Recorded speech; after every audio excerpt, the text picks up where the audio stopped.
와 평강과 기쁨과 응답이 함께 하시기를 주 예수 그리스도 이름으로 기원합니다. 아멘.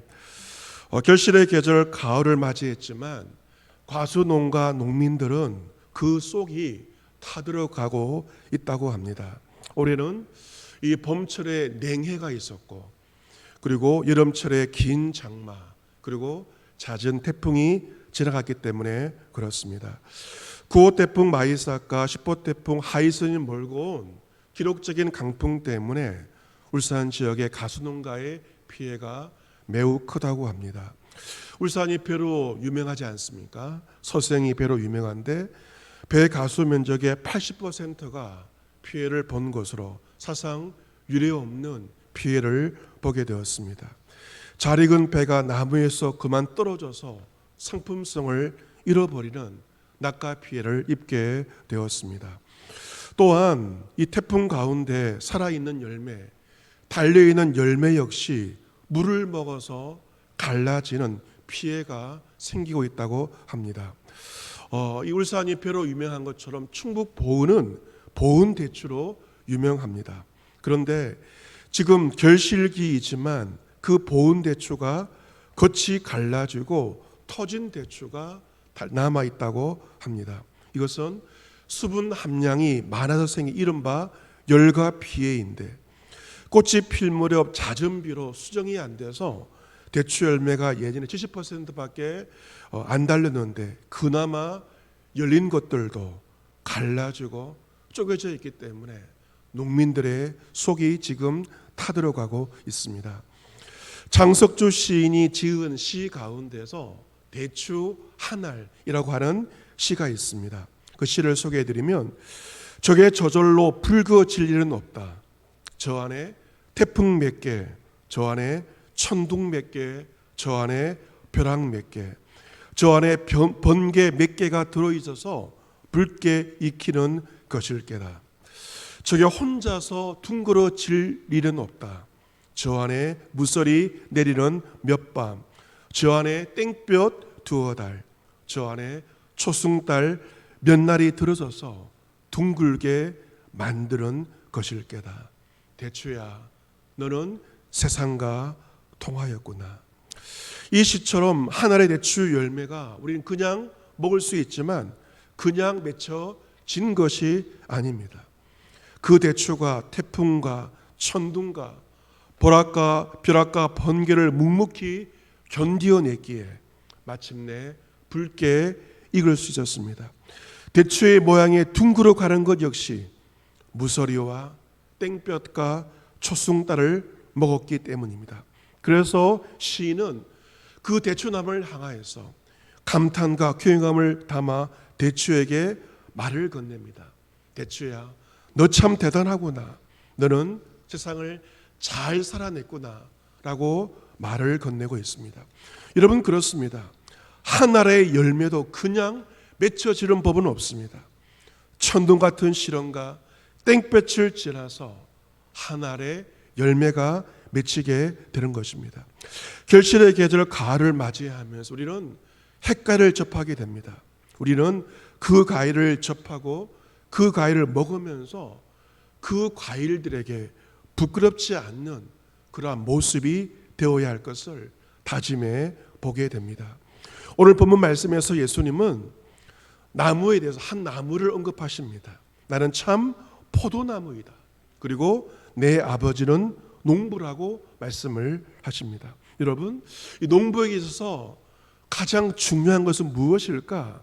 그것은 바로 열매입니다. 2절 말씀 보시면, 물은 내게 붙어 있어 열매를 맺지 아니하는 가지는 아버지께서 그것을 제거해 버리시고, 무릇 열매를 맺는 가지는 더 열매를 맺게 하려 하여 그것을 깨끗하게 하시느니라. 농부이신 아버지께서 하시는 일에 대해서 말씀하고 있습니다. 여러분, 농부는 열매를 맺지 않는 가지는 가만두지 않습니다. 가차없이 제거합니다. 결코 미련을 두지 않습니다. 여러분, 그 열매를 맺지 않는 가지를 누가 제거하시는가? 농부이신 하나님께서 그것을 가차없이 제거한다는 것입니다. 왜 하나님께서 그 가지치기를 하시는가? 이유가 있습니다. 열매를 맺는 가지가 더 많은 열매를 맺게 하기 위해서 농부는 가지치기를 한다는 것입니다. 지금도 하나님은 어떤 일을 하시는가? 열매를 맺지 않는 가지는 가차없이 제거해 버리시고, 그리고 이를 통하여서 어떤 가지가 더 많은 열매를 맺는 그 일들을 농부이신 하나님께서 지금도 하고 계시다는 것입니다. 3절 4절에 보시면 너희는 내가 일러준 말로 이미 깨끗하여졌으니 내 안에 거하라, 나도 너희 안에 거하리라 말씀을 하고 있습니다. 내 안에 거하라 말씀하시죠. 같이 해볼까요? 내 안에 거하라. 누구 안에 거하라? 내 안에, 예수님 안에 거하라. 참 포도나무이신 예수님 안에 거하라는 것입니다. 그리스도의 제자들은 참 포도나무이신 주님 안에 거해야 한다는 것입니다. 우리가 주 안에 거할 때 주님도 우리 안에 거할 것을 말씀하십니다. 오늘은 예수님이 이끄시는 삶 세 번째 시리즈로서 In Christ입니다. 지난주가 On Christ였다면 In Christ, 예수 안에입니다. 한문으로 하면 예수 내주, 예수님 안에 거한다는 것입니다. 여러분, 우리가 예수 안에 거한다는 것은 무엇일까요? 주님은 친절하게 이 비유를 통하여서 설명하십니다. 내 안에 거한다는 것은 참 포도나무인 나에게 붙어 있는 것이다 라고 말씀을 하십니다. 예수 안에 거한다, 다르게 말하면 예수님께 붙어 있는 것입니다. 예수님께 붙어 있는 것은 한문으로 연합입니다. 예수님과의 연합. 정리하면 예수 안에 거한다, 예수님께 붙어 있는다는 것은 예수님과의 연합이며 예수님과의 관계를 지속해 나가는 것이 바로 예수 안에 있는 것임을 예수님께서 친절하게 설명해 주십니다. 예수님 말씀하십니다. 가지가 포도나무에 붙어 있지 아니하면 스스로 열매를 맺을 수 없음 같이 너희도 내 안에 있지 아니하면 그러하리라. 여러분, 이 가지는 스스로 열매를 맺을 수가 없습니다. 가지가 이 포도나무에 붙어 있을 때 어떤 열매를 맺습니까? 맛있는 포도 열매를 맺습니다.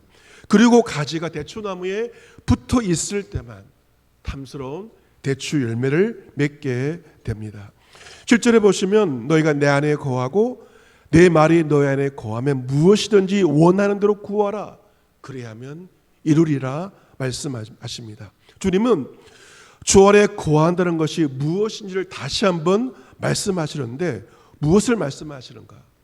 주 안에 거한다는 것은 무엇인가? 주님의 말씀이 우리 안에 거하는 것. 주의 말씀이 우리 안에 거하는 것이 바로 우리가 주 안에 거한다는 것입니다.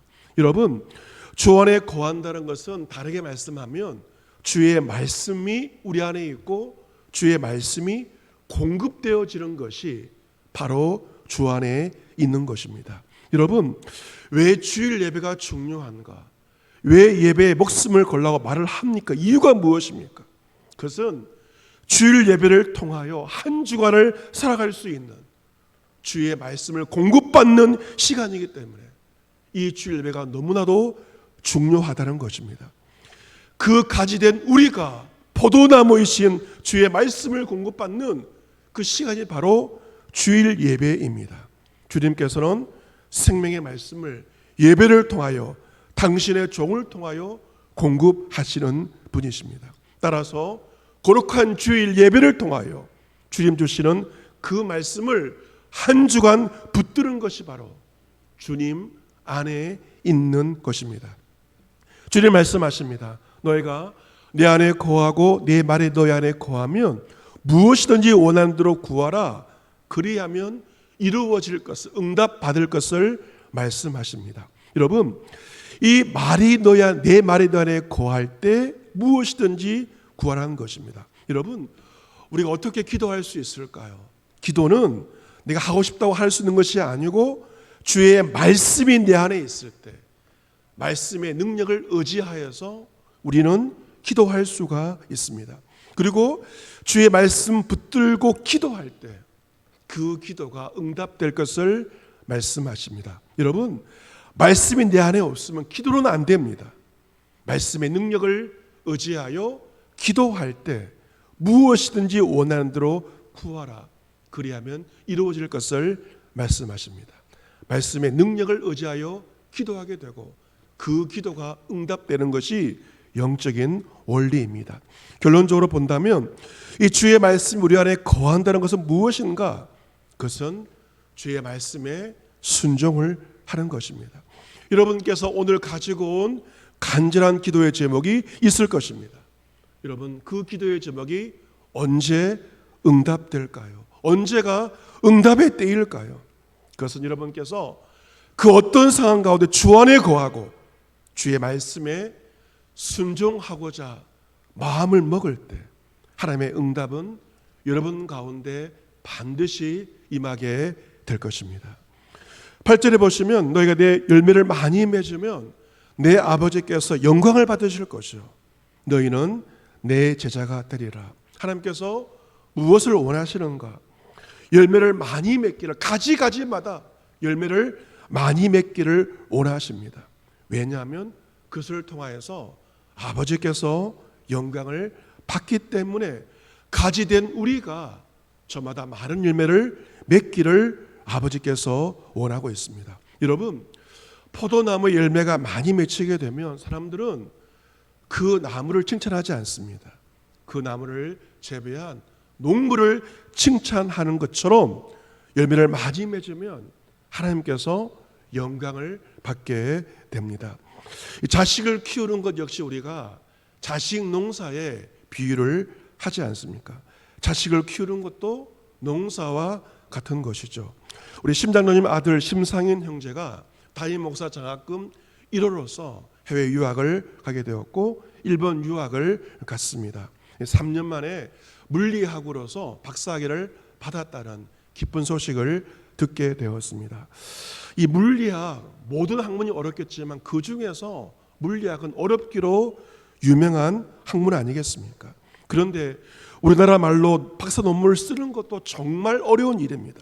그런데 남의 나라 말로 박사 논문을 써서 통과를 한다는 것이 얼마나 힘든 일인지는 논문을 써본 사람만 아는 것입니다. 그런데 그 논문이 통과됨으로 말미암아 학문의 결실을 보게 되었습니다. 어제 토요일 날 주꾸미 청소팀이 모여서 우리 심장로님 아버지에게 축하의 박수를 보내드렸습니다. 물론 본인의 수고 얼마나 컸겠습니까? 그러나 자식을 위해 기도하고 성원한 부모의 노고가 큼을 부모들은 알기 때문에 부모의 기도와 성원이 미끄럼되었음을 알았기에 부모에게 기꺼이 축하의 박수를 보내는 것입니다.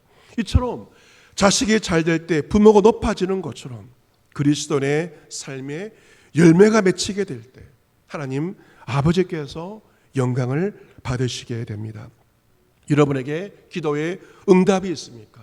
열매가 맺혔습니까? 그 열매를 허락하신 농부 되신 하나님께 영광을 돌리시기를 바랍니다. 그리고 그 귀한 열매 주신 하나님께 더욱더 헌신하며 나아가셔야 합니다. 하지만 우리가 잊지 말아야 할 한 가지 사실이 있습니다. 그것은 그 열매가 참으로 귀하고 값지지만 그 귀한 열매가 맺히기까지는 고통의 시간들이 반드시 필요하다는 것입니다. 예레미야 17장 5절을 보면 여호와께서 두 종류의 나무로서 사람들에 대해서 말씀하십니다. 한 나무는 사막의 떨기나무이며 한 나무는 물가에 심어진 나무로 두 부류로 사람들을 나누십니다. 어떤 사람이 사막의 떨기나무 같은 사람인가? 그 사람은 사람을 믿으며 육신으로 그의 힘을 삼고 마음이 여호와에게서 떠난 사람이 바로 사막의 떨기나무 같은 사람인데 이러한 사람은 좋은 일이 옳은 것을 보지 못하고 좋은 일을 보지 못하고 광야 간조한 곳 건건한 땅 사람이 살지 않는 땅에 살게 될 것을 말씀하십니다. 하지만 여호와를 의지하며 여호와를 의뢰하는 사람은 복을 받는데 그러한 사람은 물가에 심어진 나무와 같다는 것입니다. 물가에 심어진 나무는 뿌리를 강변에 뻗치고 더위가 올지라도 두려워하지 아니하고 그 잎이 청청하며 가무는 해도 걱정이 없고 결실이 그치지 아니함 같다고 말씀하십니다. 이처럼 주 안에 있는 성도들은 물가에 심어진 나무와 같습니다. 그들은 사람을 믿고 육신으로 힘을 삼는 것이 아니라 생명의 근원이신 여호와를 의지하며 오래합니다. 더위가 올 때 가무는 해도 물가에 심어진 나무는 두려워하지 않습니다. 뿌리를 강변에 뻗쳐서 강으로부터 수분을 공급받습니다. 더위가 온다 할지라도 물가에 심어진 나무는 잎이 청청하고 잎이 쌩쌩합니다. 가무는 해도 걱정이 없고 결실이 그치지 않습니다. 여러분, 사막의 떨기의 나무와 물가에 심어진 나무에게 똑같이 더위가 찾아옵니다. 차이는 무엇입니까? 물가에 심겨진 나무는 그 뿌리를 강변에 뻗친다는 것이 두 나무의 차이점입니다. 이처럼 하나님을 의지하는 자는 인생의 고난이 찾아온다 할지라도 그 순간 믿음의 뿌리를 하나님께 뻗치는 자가 바로 예수 그리스도 안에 있는 자입니다. 믿음의 뿌리가 하나님께 연결되어 있기만 하면 하나님의 은혜가 공급되어지게 될 것이고, 그리고 마침내 아름답고 값진 열매가 맺혀지게 될 것입니다. 10월 달에 수술을 앞두고 있는 집사님 부부가 지난주에 기도를 받기 위해서 저에게 찾아왔습니다. 몇 달 만에 얼굴을 보게 되었습니다. 부인 집사님이 10월 달 수술을 앞두고 있는 그러한 상황입니다. 이런저런 대화를 나누고 기도를 한 다음에 밥을 먹기 위해서 일어서려고 할 때 남편 집사님이 감사헌금 봉투를 건넸습니다. 그 헌금 봉투에 써 있는 글귀는 주님 은혜 감사합니다. 늘 지켜 동행하여 주옵소서 하는 글자가 새겨져 있었습니다. 그 감사헌금 봉투에 있는 글귀를 보는 순간 가슴이 먹먹해 왔습니다. 과연 나는 큰 수술을 받는 앞둔 상황에서 주 앞에 헌금을 감사 예물을 드리면서 그 예물 글귀에 제일 먼저 주님 은혜 감사합니다, 이 글자를 나는 쓸 수 있을까 하는 생각을 해보게 되었습니다. 목사에게 도전을 주는 성도의 믿음이었습니다. 이처럼 주 안에 거한다는 것은 어떠한 상황에도 감사합니다. 주님 은혜 감사합니다. 고난 가운데 더욱더 주님을 의지하는 것이 주 안에 있는 것임을 집사님 부부의 모습을 통해서 다시 한번 깨닫게 되었습니다. 야고보서 5장 7절에 사도 야고보가 말합니다. 그러므로 형제들아, 주께서 강림하시기까지 길이 참으라. 보라, 농부가 땅에서는 귀한 열매를 바라고 길이 참아 이른 비와 늦은 비를 기다리나니 너희들 길이 참고 마음을 굳건하게 하라. 주의 강림이 가까우니라. 형제들아, 서로 원망하지 말라. 그리하여 심판을 면하리라.